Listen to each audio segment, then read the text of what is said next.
बिस्मिल्लाहिर्रहमानिर्रहीम, अस्सलामु अलैकुम। प्रोग्राम सच बात में आपको खुशामदीद और मैं हूँ गज़ल अशरफ अवान। नाज़रीन, बड़े अहम मौज़ूआत हैं जिन पर आज प्रोग्राम में डिस्कशन करेंगे। इस वक्त पाकिस्तान को कई बहरानों का सामना है, आइनी, सियासी और मुआशी, जिससे हम सब गुजर रहे हैं। बारहा ये कहा जा रहा था कि IMF से मुआहदा हो जाएगा स्टाफ लेवल इस हफ्ते, अगले हफ्ते, इस हफ्ते, लेकिन अभी तक मुआहदा नहीं हो सका। 31 जनवरी को IMF का वफ्द पाकिस्तान आता है और फिर 9 जनवरी तक ये मुज़ाकरात जारी रखते हैं। सैलाब के बाद की सूरत हाल का भी जायज़ा लिया, लेकिन अभी तक मुआहदा नहीं हो सका। उसके बाद हमने देखा कि वज़रा खुद भी कह चुके हैं कि पाकिस्तान को डिफ़ॉल्ट का ख़तरा है, डिफ़ॉल्ट हो चुका है। अब हमने देखा कि इसहाक डार साहब जो फाइनेंस मिनिस्टर हैं, उन्होंने सेमिनार से खिताब किया और उन्होंने कहा कि मैं ये वाज़े तौर पर कह रहा हूँ और दावे के साथ कह रहा हूँ कि मुल्क डिफ़ॉल्ट नहीं होगा। ये जो गुमराहकुन बयानात हैं, इन पर कान ना धरे जाएं। और इसके साथ साथ फिर हमने देखा कि जो मूडीज़ की रिपोर्ट थी उसमें भी वाज़े तौर पर आ चुका है कि मुल्क को डिफ़ॉल्ट का ख़तरा है, लेकिन फिर भी अभी तक स्टाफ लेवल मुआहदा नहीं हो सका। इस हवाले से कुछ पेशगी शराइत भी थी IMF की, जिन पर पाकिस्तान ने अमल किया। उसके बाद फिर और शराइत आ गई और उस पर भी अमल किया गया। 170 अरब के टैक्स भी लगाए गए और इसहाक डार साहब ने कहा कि आम आदमी पर इसका बराह रास्त बोझ नहीं डालेंगे, लेकिन हर चीज़ महंगी कर दी गई। पेन, पेपर, पेंसिल, हर चीज़ पर टैक्स लगा दिया गया। अब देखना यह है, ऐसे में बुनियादी सवाल भी कुछ इस तरह अपने मेहमानों के सामने रखेंगे। 3 मिनट का टाइम होगा, हाँ या नहीं के ऑप्शंस के साथ उनका तज्जिया जानेंगे। सवाल कुछ इस तरह, क्या इमरान खान को हुकूमत की जानिब से मिसाके मईशत की दावत कबूल कर लेनी चाहिए जो इसहाक डार साहब ने दी है? इसहाक डार साहब ने कहा है कि मैं मिसाके मईशत की दावत देता हूं। इससे पहले फवाद चौधरी साहब ने भी कहा था कि PTI मिसाके मईशत के लिए तैयार है। अपने मेहमानों का तारुफ करवाती चलूं तो हमारे साथ आज मौजूद होंगे अजहर सिद्दीक साहब, आप सीनियर एनालिस्ट हैं, लॉ एक्सपर्ट भी हैं। इसके साथ साथ हमें स्टूडियोज में ज्वाइन कर रहे हैं मोहसिन रजा खान साहब, सीनियर एनालिस्ट हैं, मेहताब हैदर साहब, आप सीनियर एनालिस्ट हैं, इकोनॉमिस्ट भी हैं। इसके साथ साथ साबिर शाह सीनियर एनालिस्ट हैं। तमाम मेहमानों का बेहद शुक्रिया। मोहसिन साहब, पहला सवाल आपसे ही कुछ इस तरह कि क्या इमरान खान को अब ये जो मिसाके मईशत की जो दावत दी गई है इसको कबूल करना चाहिए? मैं समझता हूँ कि अगर मिसाके मईशत पे बातचीत होती है और इमरान खान इसको कबूल करते हैं तो पाकिस्तान में सियासी मफाहमत के लिए भी एक राह मार हो जाएगी अगर ऐसा होता है। लेकिन इस वक्त मौजूदा हालात में ये मुमकिन नज़र नहीं आ रहा और हमने देखा है कि माजी करीब में इमरान खान के साथी शौकत तरीन ने पंजाब के वज़ीर ख़ज़ाना और खैबर पख्तूनख्वा के वज़ीर ख़ज़ाना को फ़ोन करके ये कोशिश की थी कि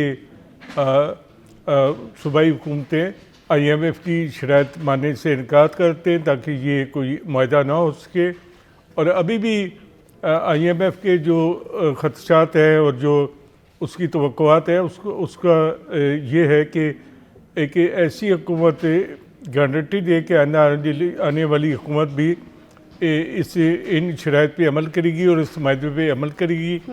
तो इसके लिए तो मिसाके मईशत के अलावा कोई रास्ता पाकिस्तान के पास नहीं है। आपको नहीं नज़र आ रहा तो सर फ़ायदा फिर गरीब कहाँ जाएगा जो सूरत हाल है इस वक्त?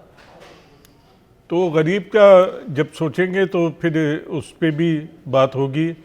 अभी तो कोई मसनूई इक़दाम किए जा रहे हैं गरीबों के लिए कि पंजाब में कहा गया है कि रमज़ान शरीफ में गरीबों को मुफ्त आटा मिलेगा और अगर पंजाब में आप ये मुफ्त आटा देंगे तो फिर बलूचिस्तान और खैबर पख्तूनख्वा और सिंध के अवाम का क्या कसूर है कि उनके लिए मुफ्त आटा नहीं होगा। तो हुकूमत को अपनी जो तरजीहात हैं और ये माशी प्रोग्राम के हवाले से कुछ ऐसा करना चाहिए जिसके नतीजे में कोई है पॉलिसी हुकूमत के पास? हुकूमत के पास तो अभी कोई पॉलिसी नहीं है। अभी तो वो कोशिश करी है, डंक टपाऊ काम चल रहा है और जब तक IMF के साथ आपका मुआहदा नहीं होता और आप असल सूरत हाल तो ये है कि अभी तक आप जो बिजनेस से टाइकून हैं उन पर भी सही तरीके से टैक्स लगाने को तैयार नहीं है और हर हुकूमत उनको कोशिश करती है कि तहफ़्फ़ुज़ फराहम करे। अब कोई कहता है कि ये मेरा इन्वेस्टर है, इन्हें तंग न किया जाए। कोई सिगरेट का माफिया है वो एक सियासी जमात के साथ होता है तो दूसरा माफिया दूसरी सियासी जमात के साथ होता है। तो हमने देखा है कि मीशत के हवाले से कोई संजीदा नहीं है, बल्कि एक बड़ी खबर जो मुझे पता चली, मेहताब हैदर भाई इस बारे में ज़्यादा बेहतर बता सकेंगे। ठीक है कि कौमी असम्बली की फाइनेंस कमेटी में ये इंकशाफ हुआ है कि साबिक गवर्नर स्टेट बैंक ने 100 पाकिस्तानी बिजनेसमैनों को $2 अरब के कर्जे जो हैं ज़ीरो इंटरेस्ट रेट पे दिए थे।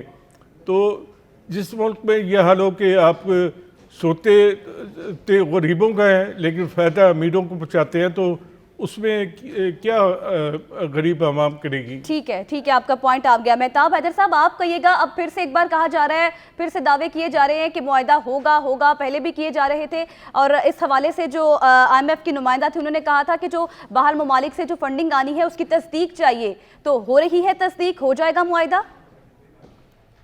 जी थैंक यू वेरी मच। देखें, जब से IMF की टॉक्स कंक्लूड हुई है 9 फरवरी को, उस टाइम के बाद से अब तक जब भी मिनिस्ट्री ऑफ फाइनेंस या हुकूमती लोगों से बात होती है तो वो यही कहते हैं कि आइंदा चंद दिनों में, ज़्यादा से ज़्यादा नेक्स्ट वीक में पाकिस्तान और IMF का स्टाफ लेवल एग्रीमेंट हो जाएगा। ये बेसिकली नवंबर में ये मुआहदा, नवंबर 2022 में पाकिस्तान और IMF की टॉक्स शुरू होनी चाहिए थी और नवंबर में ये टॉक्स कंक्लूड हो जानी चाहिए। अभी देखें 3 महीने का अरसा गुजर चुका है तकरीबन, अभी तक ये स्टाफ लेवल एग्रीमेंट नहीं हुआ। उसकी बुनियादी वजह जो है वो 2 बुनियादी वजूहत है। एक तो मसला ये है कि हम अपनी जो पूरी तैयारी है उसके साथ ये टॉक्स नहीं की, लेकिन दूसरी तरफ IMF ने गोल पोस्ट चेंज किए हैं और ये दोनों वजूहत मिलाकर अब IMF इस बात पे हुकूमत पाकिस्तान को जो है वो कह रहे हैं कि आप कंफर्मेशन करें जो मल्टीलैटरल और बायलैटरल क्रेडिटर्स हैं। जब तक वहां से कंफर्मेशन नहीं होगी तब तक ये स्टाफ लेवल एग्रीमेंट नहीं होगा। और मैं आपको बताऊं, अभी रिसेंटली श्रीलंका की मिसाल मैं दूंगा कि पहले स्टाफ लेवल एग्रीमेंट उनके साथ किया, उसके बाद कंफर्मेशन हुई और चाइना ने, इंडिया ने और पेरिस क्लब ने उनकी फाइनेंसिंग को इंश्योर किया। और 20 मार्च को IMF ने, क्योंकि वो आपको पता है कि डिफॉल्ट कर चुके हैं, तो 20 मार्च को उनकी एग्जीक्यूटिव बोर्ड की मीटिंग भी रखी। लेकिन पाकिस्तान के साथ जो उनका रवैया है वो डिस्क्रिमिनेटरी है। लेकिन उसमें मैं समझता हूँ हमारी यहाँ पे गलती है वो ये है कि हमने इकॉनमी को एक ऐसी जगह पे पहुंचा दिया है कि जहाँ पे IMF को पता है कि इसके सिवा कोई चारा नहीं है, तो वो अब ड्राइविंग। सर, अब अभी तक कंफर्मेशन नहीं हुई, अभी तक ये कंफर्मेशन नहीं हुई है, और फिर क्या एक्सपेक्ट करें, कहाँ तक एक्सपेक्टेड है ये महंगाई, कहाँ जाके ये रुकेगी? देखिए, महंगाई का तो प्रॉब्लम ये है कि हमने जो इकदाम कर लिए हैं, जिसमें हमने बिजली की कीमत बढ़ाई है, गैस की कीमत बढ़ाई है, हमने 170 अरब रुपए के टैक्सेस लगाए हैं और उसमें GST का रेट जो है वो हमने 17 से 18% कर दिया है, कुछ लग्जरी आइटम्स में 25% भी किया है। तो ये सारे के सारे इन्फ्लेशनरी हैं। अभी आज आप SPI का डेटा देखें तो ऑन वीकली बेसिस एक 1.2% उसके अंदर इंक्रीज है और कोई 42.7 के लगभग जो है वो वीकली इन्फ्लेशन है और मंथली इन्फ्लेशन जो है वो भी 31.7% पे खड़ी है। तो बुनियादी तौर पे अब हायर इन्फ्लेशन की तरफ ये अनफोल्ड होनी है। आप अगले महीने देखेंगे कि ये 35% को डेफिनेटली क्रॉस कर चुकी होगी, 40% की तरफ जा रही होगी। तो अब हाई इन्फ्लेशन और लो ग्रोथ, इसको इकोनॉमी की जुबान में स्टैगफ्लेशन कहते हैं। और इसका मतलब क्या होता है स्टैगफ्लेशन का, कि जब लो ग्रोथ हो और हाई इन्फ्लेशन हो तो उसके नतीजे में गुर्बत में इजाफा होगा और बेरोजगारी में इजाफा। मतलब अब IMF को हमारे ऊपर एतमाद ही नहीं रहा। पहले कंडीशन सूरत हाल है जो कि रहनी है, इकोनॉमिक एक्टिविटी रोक रहनी है। अब मिडिल क्लास खतरे में है कि कहीं वो खतरे गुर्बत से नीचे ना आए। ठीक है, इसहाकदार मुल्की मईशत संभालने में कैसे आपको लगता है, क्या लगता है वो सही काम कर रहे हैं? बड़े दावे के साथ आए थे, कहा जा रहा था डॉलर नीचे चला जाएगा। देखिए, एक तो गुड फील फैक्टर की हद तक तो ठीक है, वो बड़े पावरफुल मिनिस्टर हैं और अगर उनको डिप्टी प्राइम मिनिस्टर कहा जाए तो ये गलत नहीं होगा। एक ये है कि वो जो डिसीजन कर रहे हैं वो फौरी तौर पर इम्प्लीमेंट करती है। एक तो जियोपॉलिटिकल जो सिचुएशन है वो चेंज हो चुकी है। और दूसरा ये है कि उन्होंने कोशिश की कि जो फ्रेंडली कंट्रीज हैं उनसे पैसे ले लिए जाएं और एक स्ट्रेंथ के साथ IMF के साथ मुज़ाकरात किए जाए, लेकिन वो इसमें नाकाम हो गए। ठीक है तो अजहर से ठीक है आपका पॉइंट आ गया। अजहर सिद्दीक साहब भी हमारे साथ मौजूद हैं। अजहर साहब, आप कहिएगा, इस वक्त जो मिसाके मईशत की दावत दी गई है, आपको लगता है कि इमरान खान को इसको कबूल कर लेना चाहिए? दूसरा, हम यहाँ तक अब पहुंच गए हैं, इसकी जिम्मेदारी कोई कबूल नहीं कर रहा, जिम्मेदार कौन है? बहुत शुक्रिया बुनियाद। दो बातें तो हम सबको पता होनी चाहिए कि जब पाकिस्तान मुस्लिम लीग नून की हुकूमत खत्म हो रही थी तो उस वक्त इसहाक डार साहब ने क्या खतरनाक काम किए थे, वो ये रिकॉर्ड पे होना चाहिए कि उस वक्त इकोनॉमी कहाँ लाकर खड़ी की थी, अपना कीमतों में इस्तेहकाम पैदा करने के लिए क्या ऐसे इकदाम किए थे, वो रिकॉर्ड की बात है। ये तो क्रेडिट जाता है इमरान खान की गवर्नमेंट को। ऊपर से कोरोना आ गया, इन्होंने उस वक्त मईशत को संभाला दे दिया और आप देख लें मुश्किल वक्त में इन्होंने संभाला दिया रखा। इमरान खान की गवर्नमेंट को जब गिराया है उन्होंने जी। उसके बाद हर एक को पता था कि इंपोर्ट और एक्सपोर्ट में डिस्पैरिटी आ जाएगी, डॉलर इनसे पकड़ा नहीं जाएगा। वजह क्या है कि इनकी टोटल तवज्जो मिसाके जमहूरियत की तरफ नहीं थी। ये जो आज आकर आप एक साल बाद आके मिसाके मईशत की बात कर रहे हैं, ये आपको उस वक्त करनी चाहिए थी। दूसरी क्या बात, इसी के साथ अगर जोड़ लें, आप वाकई चाहते थे या अभी भी आप चाहते थे, आप स्पीकर को कहते हैं जनाब इस्तीफे इनके जो किए ना वो रिजेक्ट किया, खत्म करें उसको, लाएं असेंबली के अंदर। तो समझ आती है कि इंटेंशन और मोटिव क्या उनके, इंटेंशन और मोटिव उनके क्या है। वो आपने देख लिया कि अपोजिशन लीडर कब्जा कर लिया, पब्लिक अकाउंट कमेटी कब्जा कर लिया, जो इन चीजों को जिसने देखना था।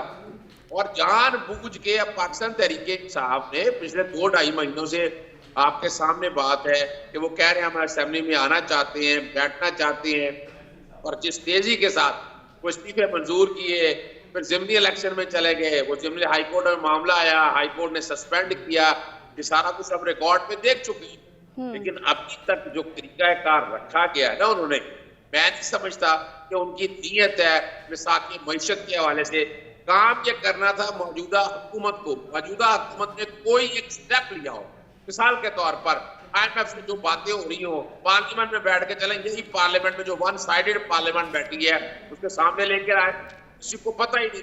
यानी एक तरफ सादा कह रहे थे मैं सबक सिखाऊंगा IMF को, और ये सारी बातें जो है मिफ्ता इस्माइल ने क्लियर कर दी। शायद इनकी अपनी पार्टी के अंदर से इनकी पॉलिसी सारी सामने रख दी। तो मैं नहीं समझता और इस स्टेज के ऊपर ये लोग मईशत संभाल सकेंगे। इसका वायदा यही है कि असेंबलियां डिसॉल्व करें, नेशनल असेंबली की, सूबाई असेंबली के लिए आप नए इलेक्शन की तरफ आए। इलेक्शन के लिए कौम तैयार बैठी हुई है, जो भी आएगा जीत के वो आके मिसाके मईशत कर लेगा, और जो बात सारे देखने हैं वो देख लेगा। लेकिन मतलब आपको साथ बैठते हुए टेबल टॉक करते हुए नजर नहीं आते? नहीं, वो इंटेंशन नहीं है ना। अगर इंटेंशन होती तो मिसाके मईशत करने से pहले कहते कि आप असेंबलियों के अंदर आए, हम असेंबलियों में बैठने के लिए तैयार हैं आपके, फिर समझ आती थी कि ये तो सिर्फ और सिर्फ जगलिंग कर रहे हैं ना, कि आपको लगा देंगे ट्रक की बत्ती के पीछे बेवकूफ बनाने के लिए, और कल कौम को कहेंगे देखें जी हमने कोशिश कर ली। भैया इनके पास है ही कुछ नहीं करने के लिए। यानी अगर फर्ज करें इमरान खान साहब के साथ बैठ भी जाए पाकिस्तान तहरीक के साथ, क्या करेंगे? इनके पास क्या चीज है? इनके पास तो कोई चीज नहीं है। ठीक है, आपका पॉइंट आ गया। साबिर शाह साहब आप भी मौजूद है, आप कहिएगा, मजबूरी कर्जा हमारा इतना बढ़ चुका है, कहाँ खड़ा है IMF प्रोग्राम?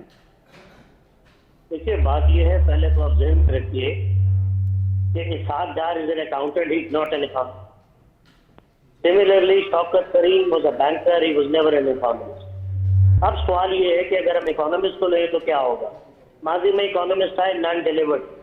आपकी पोजीशन इतनी खराब है कि आप एक लेवल पे टैक्स लगाने से डरते हैं, क्योंकि द गवर्नमेंट ने पार थिंक ये हमारी कॉन्स्टिट्यूएंसी पे टैक्स नहीं लगाना, उसकी इनकम पे टैक्स लगाना चाहिए, टैक्स बेस को ब्रॉड करना चाहिए।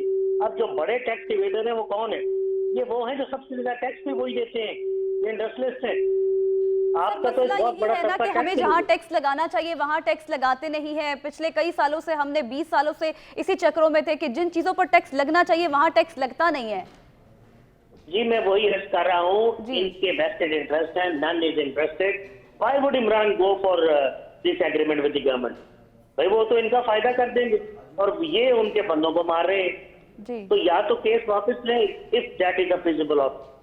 दूसरी बात है कि इमरान में ये कैपेसिटी है, मैं आपको बताऊं, he got a lot of people overseas who vote for him, who support him. तो ये छोटा मोटा तो फॉरेस्ट रिजर्व वो बूस्ट कर सकते हैं, लेकिन why would Imran do that? अब वो तो उनकी अपनी सियासत जो है बहुत खतरे में आ जाएगी। फिर मैं आपको बताऊं, स्टैगफ्लेशन का जिक्र किया मैं साहब ने, व्हेन एक्सपोर्ट्स आर स्टैग्नेंट और are going down, when imports are surging at regular basis, जब आपके रेमिटेंसेस जो हैं वो डोल्ड्रम्स में हो, कम होने का चांस हो, दिस इज कॉल्ड स्टैगफ्लेशन। इसका मतलब है इंडस्ट्री बंद होगी, इंडस्ट्री बंद होगी तो अनएम्प्लॉयमेंट होगी, स्ट्रीट क्राइम होगा, विस्टस सर्कल ऑफ पॉवर्टी प्रिवेल करेगा और अरबों लोग, करोड़ों लोग सब्सिस्टेंस या पॉवर्टी लाइन से नीचे आ जाएंगे।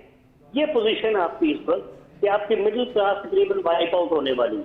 ठीक है। अब मसला ये है कि करना क्या है भाई। अगर इनके पास इतना इनको पता होता तो मेरे ख्याल में उस आदमी को तो 50 खरब रुपए इनाम देना चाहिए जो कर ले। हमें समझ ही आती है 4 इकोनॉमिक्स की किताबें पढ़ के जो मसला इस्माइल ने भी पढ़ेगी कि जनाब आप टैक्स बेस को बढ़ाएं जी। और कब किसी भी सूरत ये अमेरिका बहादुर को मनाएं। का दूसरा नाम अमेरिका है, their house in Washington DC. तो ये जो सर, ये जो मिसाक मईशत की अब दावत दी गई है, आपको लगता है कि ये कबूल की जाएगी? बैठना चाहिए? बैठना चाहिए, ये तो लार्जर नेशनल इंटरेस्ट में होना चाहिए। वो बैठेंगे नहीं, वो क्यों बैठेंगे मुझे बताइए आप। गरीब आदमी की पोजीशन ये है कि अब उसको 2-3 वक्त का आटा दे देंगे, अब रमजान में उससे क्या गुर्बत दूर होगी। ठीक है सर, ठीक है, आपका पॉइंट आ गया। ब्रेक के बाद इस मुतालिक मजीद बात करेंगे। मुझे ब्रेक का कहा जा रहा है, स्टे विद अस।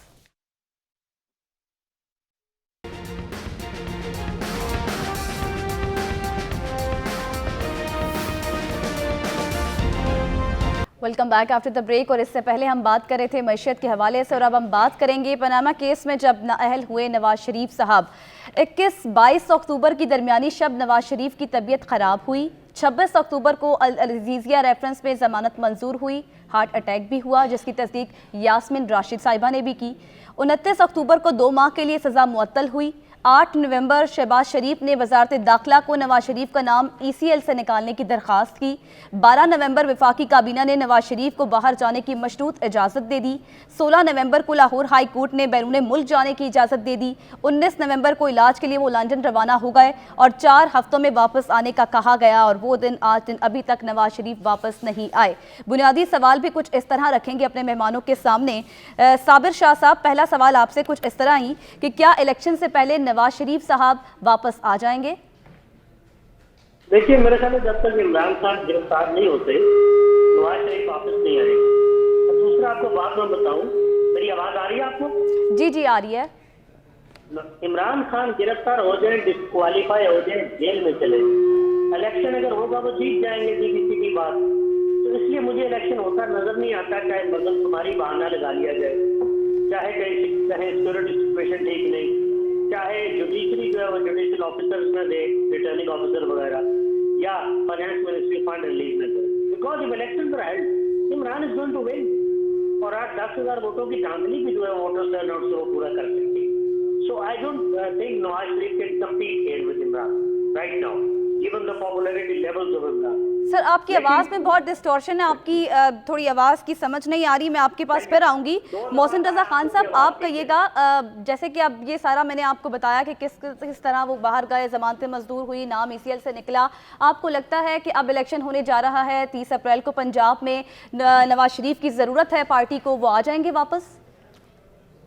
पहली बात तो ये है कि मैं साबिर शाह साहब की बात से मुकम्मल इत्तेफाक करता हूँ कि किसी न किसी बहाने से, किसी न किसी वजह से, किसी वाक़े की आड़ में ये 30 अप्रैल को इलेक्शन नहीं होंगे। ये तो बिल्कुल वाज़ह बात है। ठीक है। और जहाँ तक नवाज शरीफ की वापसी का ताल्लुक है, तो हम देखते हैं कि उनके भाई की पाकिस्तान में हुकूमत को तकरीबन 1 साल के करीब हो रहा है, और अभी तक उनकी वापसी के बारे में अंदाजे लगाए जा रहे हैं कि नवाज शरीफ कब वापस आएंगे, इलेक्शन के वक्त आएंगे, इलेक्शन के बाद आएंगे। तो लगता यह है कि ये वापसी इतनी आसान नहीं है। अभी तक तो नवाज शरीफ के केसेस जो हैं वो भी अदालतों के सामने हैं, और लगता है कि अदालतों का मूड मसूद मीर नहीं समझती कि उनकी वापसी के लिए कोई दरख्वास्त दायर करे या कोई कोशिश करे, तो मुझे तो फिलहाल नवाज शरीफ की वापसी नज़र नहीं तो आ रही। मरियम नवाज साहिबा जो मुतालबे करती हैं, पहले एहतसाब होगा फिर इंतखाब होगा, तो फिर ये मुतालबे कैसे पूरे होंगे? वो वही रहेंगे फिर मुतालबे होंगे, या वो चाहती हैं कि वो वही रहें और इमरान खान की केसेस आगे बढ़ते जाएं? वो वापस आएंगे तो फिर ही कुछ होगा। देखें, फिर मैं बात कहूँगा कि जिस तरह साबिर शाह साहब ने बात की है कि जब 2018 के इलेक्शन हुए तो हमने देखा कि उससे पहले नवाज शरीफ को जेल में डाल दिया गया और उनके ख़िलाफ़ पूरी कोशिश की गई रियासती मशीनरी की, और जो इमरान प्रोजेक्ट तैयार हुआ था जिसमें जनरल फैज़ हमीद, जनरल बाजवा और साकिब निसार एक दूसरे के बारे में गुलफशानियाँ कर रहे हैं, तो हम ये भी देखते हैं कि मरियम नवाज जो मुतालबा कर रही हैं कि इमरान खान की 200 पीछे होनी चाहिए और ये होने चाहिए वो होना चाहिए, तो इससे लगता है कि फौरी तौर पर तो इलेक्शन का कोई इम्कान नहीं और नवाज शरीफ की वापसी का भी कोई इम्कान नहीं है। आपका पॉइंट आ गया। अजहर सिद्दीक साहब, आप कहिएगा, आपसे मैं यही जानना चाहूँगी, जैसे कि मोहसिन साहब ने भी कहा और साथ साथ साबिर शाह ने भी कहा कि गिरफ्तारी मकसद है, तो आपको भी लगता है कि किसी ना किसी तरह इमरान खान की गिरफ्तारी होगी पहले और उसके बाद फिर इलेक्शन में जाया जाएगा? हेलो जी जी सर। हेलो सर, आपको आवाज़ आ रही है? हेलो अजहर सिद्दीक साहब, आपको आवाज़ आ रही है मेरी? जी अब आ रही है। अजहर साहब कहिएगा, जैसे मोहसिन साहब ने भी कहा कि उनको लगता है कि पहले जिस तरह उनकी सारी तवज्जो मरकूज़ है हुकूमत की इमरान खान के ऊपर, उनको गिरफ्तार करने के ऊपर, आपको भी लगता है कि जो है पहले गिरफ्तार किसी न किसी तरह सारी तवज्जो जैसे उधर है उनको पहले गिरफ्तार कर लिया जाएगा, उसके बाद ही वतन वापसी होगी? देखिए, गिरफ्तारी तो एक ख्वाब नजर आता है कि गिरफ्तारी करनी होती तो ऐसे कोई मुकदमे होने चाहिए जिससे वाकई गिरफ्तारी करना है। ये जिस तरह के मुकदमे करके गिरफ्तारी करना चाह रहे हैं, आप पोजीशन आपने देख ली है। इन्होंने दो काम किए, या तो ये अपना दहशतगर्दी के पर्चे बांटते रहे हैं या गद्दारी के पर्चे बांटते रहे हैं। यानी अगर अदालतों में समाअत के लिए गए हैं, बाहर दहशतगर्दी के पर्चे दी है। अगर कोई टीवी में बात की है, अगर तकरीर की है तो उसमें बगावत के पर्चे दर्ज कर, और बगावत के दर्जे इस तरह जितनी पर्चे इमरान रियाज पे हुए, हमसे शोएब पे हुए, हम सब ने देख लिया, वो सारे के सारे अपना डिस्चार्ज हो गए, यानी पर्चे पैश हो गए। तो इसी तरह आज आपने देखा होगा कोयटे का पर्चे में भी से अपना बलूचिस्तान हाईकोर्ट ने वो सस्पेंड कर दिया warrant of arrest. Imran Khan के खिलाफ कोई सीरियस केस मुझे नजर नहीं आता है। तौहीन अदालत का केस बना था, उससे ज्यादा मरियम नवाज तौहीन अदालत कर रही है, जिस तरह की जुबान इस्तेमाल करती है। और मिसाल के तौर पर नवाज शरीफ जिसको सजा हुई है और 2 किस्म में सजा हुई है, इनकी अपनी हुकूमती आ जाते, आकर अदालतों में पेश होते और काम सारा कर लेते, लेकिन मुझे भी अंदाजा है कि उनके खिलाफ तो केसेस बड़े सख्त है।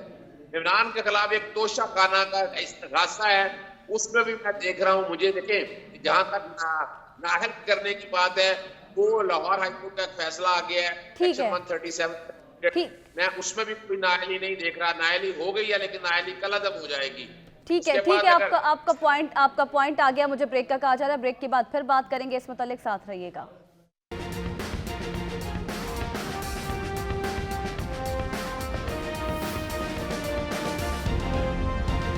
Welcome back after the break. और हम बात कर रहे थे इससे पहले इलेक्शंस के हवाले से, और अब मैं आपको बताऊं कि जो पीटीआई वालों की तरफ से जो इंतखाबी मुहिम शुरू की गई थी, लाहौर में रैली निकाली गई, उसमें बड़ा एक अफसोसनाक वाक़या पेश आया।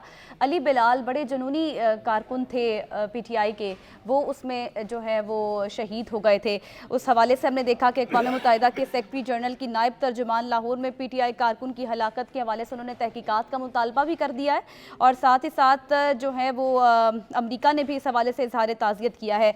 सवाल भी कुछ इस तरह रखेंगे अपने पैनल के सामने कि पीटीआई कारकुन अली बिलाल की जो हलाकत हुई है, इसका जिम्मेदार कौन है? मोहसिन साहब, आपसे ही पूछूंगी, क्या समझते हैं? एक तरफ इंतखाबी मुहिम वर्कर कन्वेंशन से खिताब किए जा रहे हैं, दूसरी तरफ रैलियों पर पाबंदी लगाकर और इस तरह के वाक़यात पेश आ रहे हैं।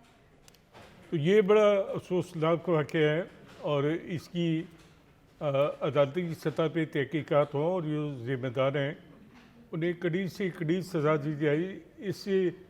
इससे एक वाक़े से एक सियासी कारकुन की मारे जाने से आप देखें कि बाकी सियासी कारकुनों पे भी बड़ा मनफी असर पड़ेगा और जो इंतखाबी मुहिम है उसमें लोग खुल कर सामने नहीं आ सकेंगे। इससे वाक़े के क्या महरक़ात थे और कौन जिम्मेदार हैं और असल वाक़या क्या है, इसको बहरहाल सामने आना चाहिए। हुकूमत की जानिब से और ये कोशिश की जा रही है कि इसे एक हादसा बनाकर पेश किया जाए और पीटीआई कह रही है कि उनके कारकुन को मारा गया है। तो इस सूरत हाल में ये वाहिद हल है कि इसकी अदालती तहक़ीक़ात होनी चाहिए और जो भी अफराद इसमें मुलव्वस हैं और जिन्होंने ये बदतरीन तशद्दुद किया है उनको फौरी तौर पर गिरफ़्तार किया जाए और उनके ख़िलाफ़ जो है फौरी समात के मुकदमात चलाए जाए ताकि इंतखाबी मुहिम के ख़ात्मे तक सियासी कारकुनों में ये हौसला पैदा हो कि उनको मारने वाले अपने अंजाम को पहुँच जाएँ। ठीक है। अच्छा, साबिर शाह साहब, आप कहिएगा, जैसे मोहसिन साहब ने भी कहा कि इससे मुल्की साख भी मुतासर हो सकती है। निगरान हुकूमत है पंजाब में, उसका काम एक गैर सियासी होती है। वो जिस तरह ये वाक़यात पेश आ रहे हैं, कौन है जिम्मेदार इसका? बॉर्डर टाउन का वाक़या हुआ था, ये 1333 दिन इंतजार में रहे। मामला कोर्ट्स में था या पुलिस थाने में था, हुकूमत वक्त तो रियासत होती है, क्या किया इन्होंने? कुछ भी नहीं किया। फिर एक वो पूरी फैमिली मार दी गई थी। ये अगर किसी एक जगह पे एक्शन हुआ हो तो दोबारा वाकया ना हो, इस तरह के वाकया दोबारा भी होते रहेंगे। हुकूमत वक्त के खिलाफ तो अभी तक पर्चा ही नहीं हुआ, तो पर्चा हो भी जाए तो मॉडल टाउन में भी पर्चा हो गया तो फिर क्या होगा? जेल जीत बन जाएंगी। जिनका बच्चा चला गया है वो सारी उम्र रोएंगे। कहने का मकसद सिर्फ नुकसान सिर्फ उनका हुआ है। अमेरिका ने तर्जीहत की है, मुतालबा नहीं किया कि पर्चा दिया जाए या तहकीकात की जाए। यूनाइटेड नेशन ने मुतालबा किया, वो एक टूथलेस ऑर्गेनाइजेशन, वो रोज इस तरह के मुतालबे करती है, उसका मुतालबा कोई नहीं मानता। 1947-48 पे लेके अब तक कश्मीर पे उन्होंने दर्जनों रेजोल्यूशन पास की, कुछ नहीं हुआ। फलस्तीन पे की, इराक ईरान पे की, कुछ नहीं हुआ। तो जेहन में रखें, आपने अपना मामला खुद ठीक करना है। कब करेंगे मुझे नहीं पता, फिलहाल तो we are at the brink of anarchy. अब दुआ करेंगे ये मामला यही टल जाए, तो अल्लाह ताला की तरफ से कोई ऐसा मुआवजा हो जाए कि सियासतदान मेज पे बैठ जाए। ठीक है, लेट सैनिटी प्रिवेल, वरना तो ये वाकया इस तरह के होते रहेंगे, फ्रस्ट्रेशन में, डेस्परेशन में। इमरान कब तक अंदर रहेंगे जुमान पर? कभी तो उनको या निकालने के लिए जाएंगे या उन्हें अदालत में पेश होना पड़ेगा, अदालत ऑर्डर दे देगी, कंटेम्प्ट ऑफ कोर्ट लगा देगी, फिर क्या करेंगे? ये नहीं हो सकता कि रियासत अगर चाहे तो अब गिरफ्तार ना हो सके। ठीक है, आगे क्या होगा?